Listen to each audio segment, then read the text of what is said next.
नमस्कार, मेरा नाम है अजबीर रावत और आप देख रहे हैं अजबीर रावत ब्लॉग।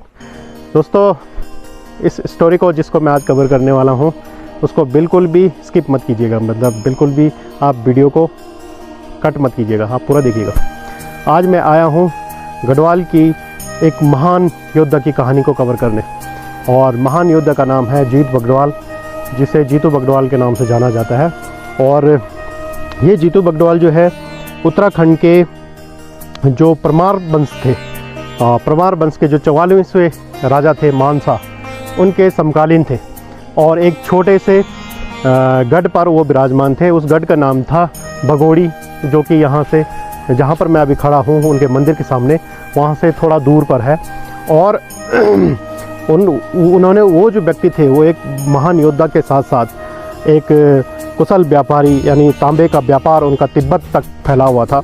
इसके अलावा वो एक कुशल प्रेमी और एक कुशल बांसुरी वादक और प्रकृति प्रेमी थे।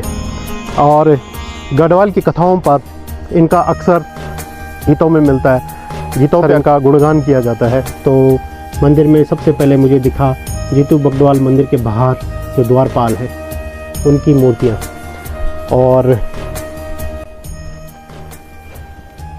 इसके बाद जब मैं अंदर पहुंचा तो अंदर आज के टाइम पर जिसको देवता के रूप में पूजा जाता है जीतू बगड़वाल को, वो है हमारे पास यहाँ पर। इनकी मूर्ति ये है यहाँ पर, और उनके बगल में है उनकी पत्नी भरणा। दोनों को आज पूजा जाता है और दोनों की मंदिर की स्थापना भगोड़ी गांव में की गई है। यहाँ पर बैसाख के महीने में एक विशेष मेला लगता है, जिसे हिंदी के हिसाब से 11 गते बैसाख कहा जाता है। और यहाँ पर इनका मंदिर बनाया गया है। और मेरी इस स्टोरी को कवर करने का जो मकसद है वो सिर्फ इतना है कि जो भी गढ़वाल हो या कुमाऊं हो या उत्तराखंड में जो भी हस्ती रही है, या यूँ कहें कि योद्धा रहे हैं या बढ़ रहे हैं, उनको पर्यटन से जोड़ा जाए ताकि लोगों का रोज़गार भी चल सके। अगर जो उस समय के वीर योद्धा रहे हैं, अगर उनको एक पर्यटन के हब से जोड़ा जाए, यानी उन्हें पर्यटन से जोड़ा जाए, तो निश्चित तौर पर लोगों का रोज़गार भी चलेगा और उनकी जो ख्याति थी वो भी बरकरार रहेगी। यह मंदिर काफ़ी दूर स्थित है और यहाँ पर सड़क का कोई इंतज़ाम नहीं है। अगर यहाँ पर सड़क आ जाती तो निश्चित तौर पर लोग जुड़ते यहाँ से। और मेरा ब्लॉग बनाने का जो उद्देश्य है वो ये है कि मेरा उद्देश्य मेन पर्यटन को जोड़ना है। जो हमारी हस्तियाँ हैं या जो पुराने हमारे इतिहास में रहे हैं, देवी देवता के रूप में जो आज विद्यमान हैं, उनको हम चाहते हैं कि उनको पर्यटन से भी जोड़ा जाए ताकि लोगों का रोज़गार भी चल सके। अब इतने बड़े वीरान पहाड़ों पर कौन आना चाहेगा? वही आना चाहेगा, तभी कोई आ सकता है जब इसको पर्यटन से जोड़ा जाए, लोगों तक लोगों तक यहाँ की बातें पहुँचाई जाए, जीतू बगड़वाल के बारे में बताया जाए। क्योंकि जीतू बगड़वाल के तो बहुत सारे गाने हैं, आप लोगों ने भी सुने होंगे, जो उत्तराखंड से जुड़े हुए लोग हैं। यहाँ से दूर की पहाड़ियाँ ज़बरदस्त दिखती है। और तो जो यहाँ पर पर्यटक आएंगे, अगर इन क्षेत्रों पर पर्यटक आते हैं तो उनको यहाँ पर एडवेंचरस वर्क भी करने को मिल सकता है। और जैसे पैराग्लाइडिंग से लेकर वो पहाड़ पर चढ़ना या रॉक क्लाइंबिंग वगैरह वगैरह वो कर सकते हैं, जिससे ये काम जो है जनप्रतिनिधियों का है। और मैं चाहता हूँ कि जो इस यमुनोत्री क्षेत्र के विधायक हैं संजय डोभाल जी, वो इसको सड़क से जोड़ दें तो बहुत बड़ी कृपा होगी। माननीय विधायक जी, अगर उन तक मेरी बात पहुंच जाए तो वो जीत बगड़वाल को एक पर्यटन से जोड़े, जीत बगड़वाल का गुणगान करें और यहाँ तक सड़क ले आए इस मंदिर तक, तो बहुत बड़ा आपकी कृपा होगी, बहुत बड़ा आपका योगदान बनेगा। इससे क्या होगा, यहाँ पर अगर आप जीत बगड़वाल के बारे में इंटरनेट पर डालेंगे, लोगों तक बात करेंगे, तो लोग यहाँ पर आएंगे। उन योद्धा के बारे में जानेंगे, वो किस तरह के योद्धा थे, किस तरह के भट थे। लोग यहाँ पर एडवेंचरस वर्क भी कर सकते हैं, लोग साहसिक कार्य से जुड़े खेल यहाँ पर आराम से हो सकते हैं। बहुत आराम से यहाँ पर अच्छे अच्छे जो साहसिक खेल है वो चलाए जा सकते हैं।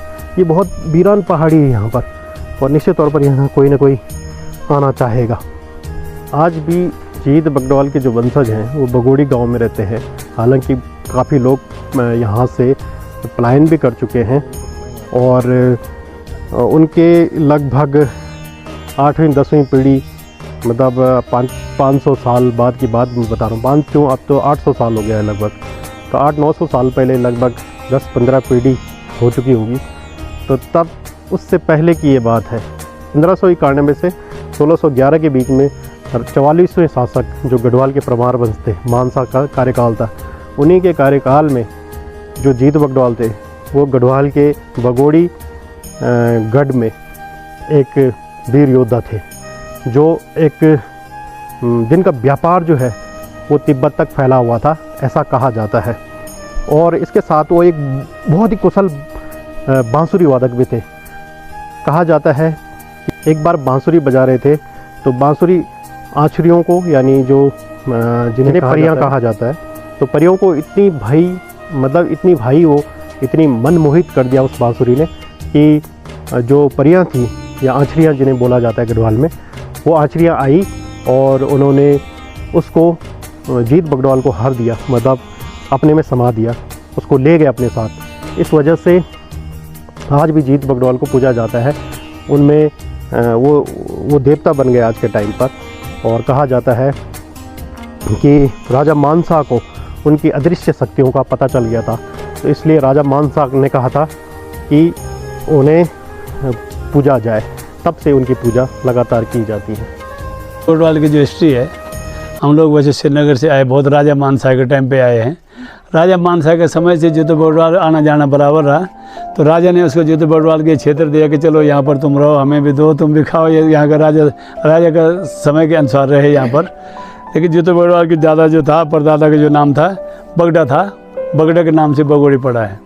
बगोड़ी जब बगड़ा के नाम से पड़ा तो उसके संतान चलते रहे, और उसके बगड़ा के जो भीमा हुआ था, भीमा के 7 पुत्र हुए। उनके 7 पुत्रों में से एक बगड़ा का दादा भी है जिसका नाम सुरती है, और 7 पुत्रों में से बगड़ा का दादा सुरती के नाम से जाना जाता है। और ये हमारे हिस्ट्री जीतो बगडोल थे। जीतो बगडोल जो मरने के कारण है, और राजा मान सिंह के कार्यकाल में उसको भाई को कैद किया था, नाने को।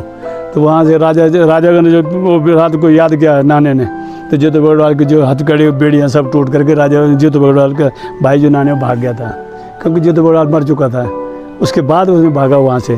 तो जीतो बगडोल राजा ने सबसे पहली जो मन्नायण होता है वो राजा से खाया जीतो बगडोल ने। इसलिए राजा ने बोला राजधानी देवता का माना रूप से ज़्यादा जाना जाता है जीतो बगडोल को, क्योंकि पहला जो लोग अन्य लोग बाकी काफ़ी लोग जो मरते हैं वो अपने घर तक सीमित होते हैं। जीतो बगडोल को पूरे रियासत में जाना जाता है राजा के नाम से।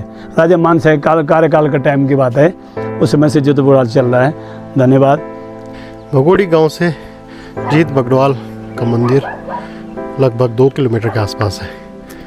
इस क्षेत्र पर जीत बगडोल का एक भाई नाने भी था। नाने ने जीत बगडोल की मृत्यु के बाद राजकाज संभाला, परंतु वह उतना वीर नहीं था, और राजा मानसा द्वारा उसे श्रीनगर के जेल में बंद कर दिया गया, जो गढ़वाल में स्थित है।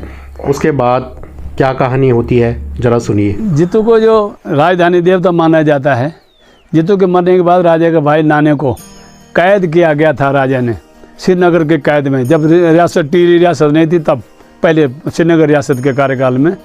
तो नाने ने जब कैद हो गया तो नाने ने कहा कि अगर जब तक मेरे भाई मेरे सपोर्ट में रहा तब तक मेरे को कभी किसी ने कैद नहीं करा। आज मेरे भाई मेरे साथ में नहीं है तो आज मेरे बुरे दिन है। तो जैसे ही उसने याद किया अपने भाई को, वैसे राजा को जो बेड़ी पड़ी हुई तो नाने के हाथ में, और बेड़ी हथकड़ी लगी हुई थी, और पैरों में बेड़ी थी, दरवाजे थे जो सारे टूटे फूटे। नाने फिर बगोड़ी भाग गया, बगोड़ी से फिर पुलिस पीछे आई राजे की, तुरंत बोला राजा, और तुरंत उसको अरेस्ट करके फिर दोबारा श्रीनगर पहुंचाया गया।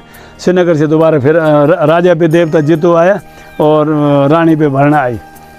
रानी पे जब भरना आई तो राजा ने स्वीकार किया है कि आदेश करता मैं जीतू, मैं राजा आदेश कर रहा हूँ जीतू का मंदिर जो है यहाँ लगाया जाए मेरे दरबार में, और जीतू को जो है मेरी रियासत में देवता के रूप में माना जाए, जीतू या भरना को, ये तब तक राजा का इसका फेमस होगा। इस तरह राजा इस तरह वो जो है देवता के रूप में देवता को माना गया है, इसलिए देवता ज़्यादा करके चमोली, पौड़ी, पिथौरागढ़ के एरिया में जीतू बगड़वाल को ज़्यादा माना गया, क्योंकि हम श्रीनगर से पहले से हम श्रीनगर से हैं। हमारा गांव जैसे पुराना जो है श्रीनगर सिरकोट, श्री सिरकोट में बाज़ार में है हमारा जो पुराना बगड़वालों का जो गांव है, उसी में जाना जाता है। वहाँ से हम बगोड़ी रियासत में बगोड़ी पहुँचे और उत्तरकाशी क्षेत्र में जीतू को यहाँ पर रियासत के टाइप में दिया गया था।